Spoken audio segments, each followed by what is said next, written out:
ya. I came to party.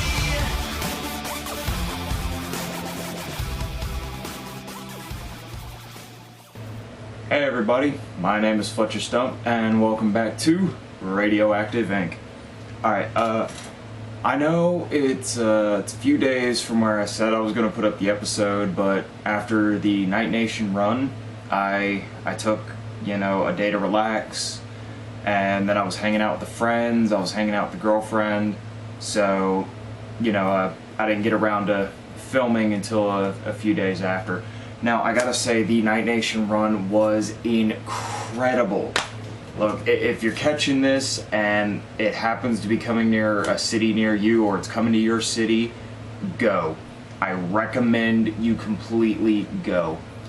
It was awesome. I do recommend taking stuff for tailgating though, because if you want to go early to get a parking space, there's going to be like that huge gap of time where there's just like nothing to do. So I mean, take a grill, some burgers, hot dogs, drinks, a cooler, just full of stuff, and have a little tailgating party before the party starts. I mean, it was just amazing, and they were throwing like free stuff into the crowd all night long. They were doing it at the pre-party, they were doing it during the run, they were doing it at the after party. So I mean, even if you can't afford gear, you still have a chance to get some awesome stuff. I mean, it was a great night.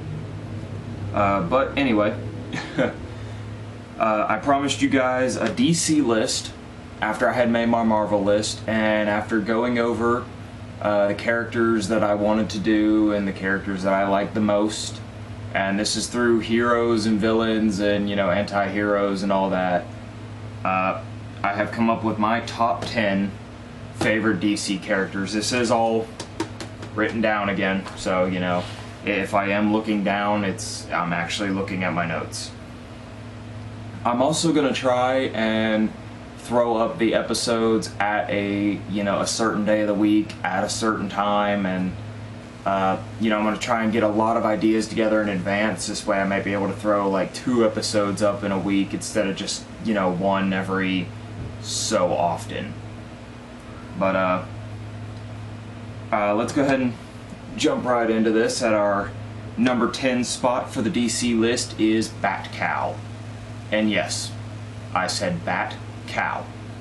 Bat Cow, I didn't really follow that all that much. I kind of came across it in the comic books, and it just struck me as really funny.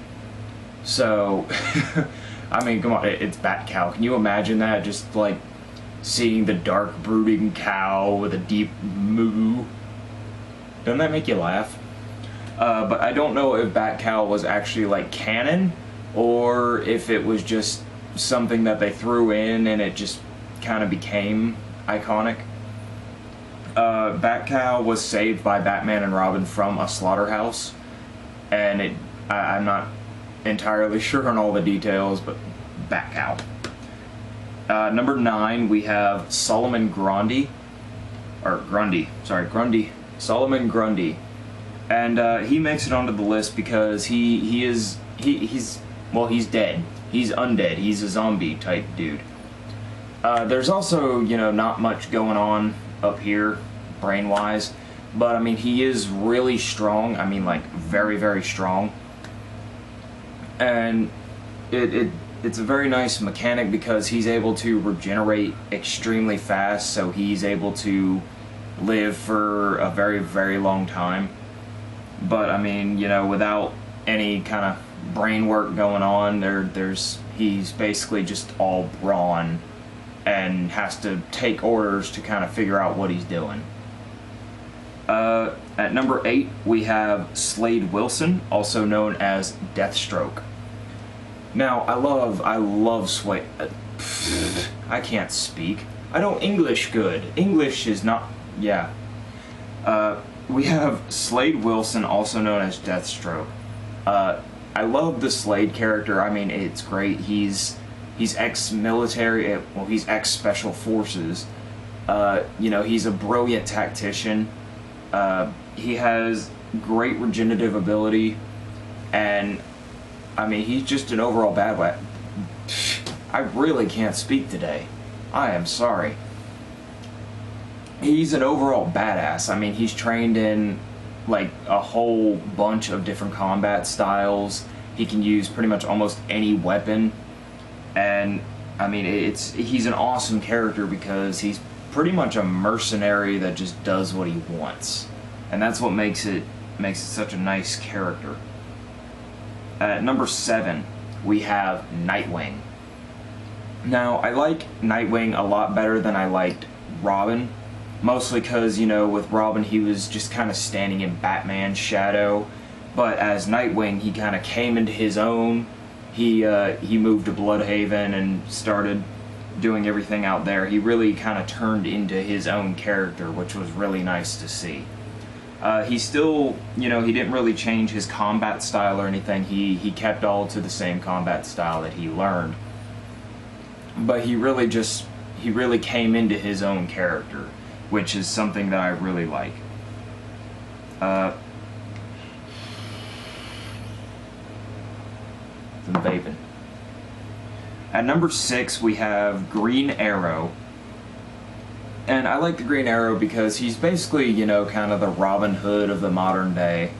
You know, like Batman, he's like a billionaire, but he decides to do something with it instead of just being rich. He wants to help people, and he uses, well, a Robin Hood-esque type of style to do it, and it's really nifty, like all the arrows he has. Like, you thought Batman had some creative, like, batarangs. He's got an arrow that turns into a boxing glove that he can fire at somebody. He's got one that freezes, explodes. I mean, it's a whole nice assortment of different types of arrows, which is, it's really cool. It's a nice mechanic to work into that.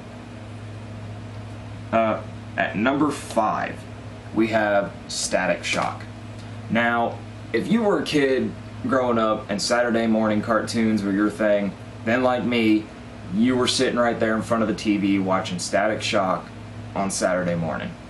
Now, I like Static Shock because at the time period he was an extremely relatable character. You know, he was a teenager going through high school and having to deal with, you know, his regular life drama that was going on top of that, having these superpowers and wanting to do good for it and trying to balance being a teenager with school and being a superhero and helping everybody.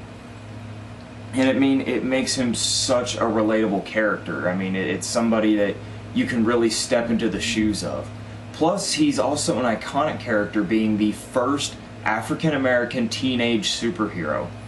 And I mean, that was like a huge milestone for DC Comics when they came up with that. But I mean, he really is. He's a relatable character because, I mean, he's just an average kid trying to balance his life. At the number 4 spot, we have Martian Manhunter, also known as Jean Jaune. I like Martian Manhunter because I have a nice affinity for the characters that just kind of don't fit in and are trying to, you know, associate with everything. Obviously, he is a Martian from Mars, and after his world was destroyed, he came to Earth and was just kind of trying to fit in along the way, and he was able to do that better with the help of the Justice League. And I mean, he still was a little bit of an outsider, but his ability to shapeshift and, you know, just kind of understand things, his telepathy, they all helped him kind of assimilate to the Earth lifestyle and to kind of just fit in with everybody, which is really nice. I mean, he's as foreign as you can get, you know, wanting to be a part of our lifestyle. And I like that because, I mean, it's relatable in some aspects, yet, I mean, you know, you kind of want to see, is he gonna overcome that? And I mean, plus he can fly, he's got super strength, the whole shape-shifting thing. He's got a nice array of powers that just makes him great. At number 3, we have Agent Orange, the Orange Lantern. Now, I mean, if you know anything about the Green Lanterns, of course, They're probably like the only ones you know about next to the yellow lanterns, but I mean there's a whole array of lantern colors. Like for every color spectrum for the rainbow, there is a green lantern. Or see, I just can't talk today. I am so sorry. For every like color on the rainbow spectrum, there is a lantern core for that color, and each one represents a different emotion. Now the green lanterns are willpower. The orange lantern is greed. So there is only one orange lantern entirely. Now he uses his ability to kind of create like an orange lantern army. They're not real, they're just comprised of the orange lantern energy. And with all that power, it's basically he is really up there on the villain list. Now you look at the Green Lanterns and they have a lot of power, an immense amount of power, but it's shared over everybody who has a Green Lantern ring. With the Orange Lantern, it's all his power. He doesn't share it with anybody. For most like shots that you'll see of Agent Orange, he's usually like coddling his lantern, you know, keeping it away from everyone else, making sure that he's the only one who can hold it, he's the only one who has that power. Which makes a nice villain dynamic due to the fact that he is, with all that power, insanely strong. And I mean, with the ability that he has to create like an entire Orange Lantern army, he never really needs to do anything himself, which is really cool. At number 2, from the Green Lantern Corps, we have John Stewart. Now, I'm not very big on the Green Lantern Corps. I like the other Lantern Corps because of the different emotions and how they use their powers and everything and how they're channeled. But I do like John because John is an ex-Marine and doesn't really like to listen to the Green Lantern Council. They tell him to do something and he's just kind of like, yeah, no, I'll do it that way, and I guarantee you it'll get done the exact same way. He's not very much for authority, which I really like that about him. He's pretty much, you know, kind of the maverick of everything. He just does it his way, just to make sure it gets done, and you know, he's just not much for the whole authority in the Green Lantern Corps. He doesn't like the way they want to do things. He'd rather do it his way to make sure it's going to get done. And bringing it in at the number 1 spot on the list, I'm pretty sure most of you would have seen this coming and would probably agree, Batman. Need I say more? Because who doesn't want to be Batman? Everybody wants to be Batman. Batman can take down Superman. Which is actually true. Batman, given like the proper planning, could actually beat anybody that he wanted. And you know, he comes equipped with the whole array of gadgets, which is cool. He's got the Batmobile. He's got the blah blah blah blah. I'm sorry. I don't know what's wrong with me today. I can't talk. Last time it was an itchy nose. Now I just can't talk properly. But I mean, he's got the Batmobile, he's got the Batwing, and just a whole array of gadgets and technology and, you know, different suits. And I mean, it's cool. Like, even the Batmans through the ages, they're just pretty much all the same. They are badasses. And I mean, it's great. They're all incredibly smart. I mean, the original Batman, you're not going to get much better than that. You know, you're really not. But, I mean, who doesn't want to be Batman? Honestly. But anyway, that's it for the top 10 list on our DC characters. If you have your favorite DC character, or there's one that you like that I didn't mention, go ahead and leave it down in the comments. If you want to keep up with the show, because I am going to try and get it on a regular schedule, then go ahead and click that subscribe button. Should be somewhere down there. Somewhere. Phone. Sorry. But I am going to try and get everything on a regular schedule.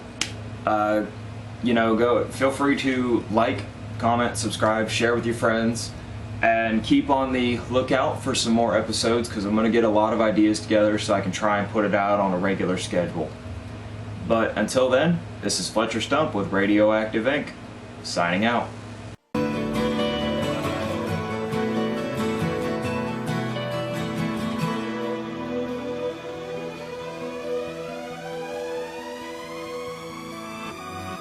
I told ya I came to party.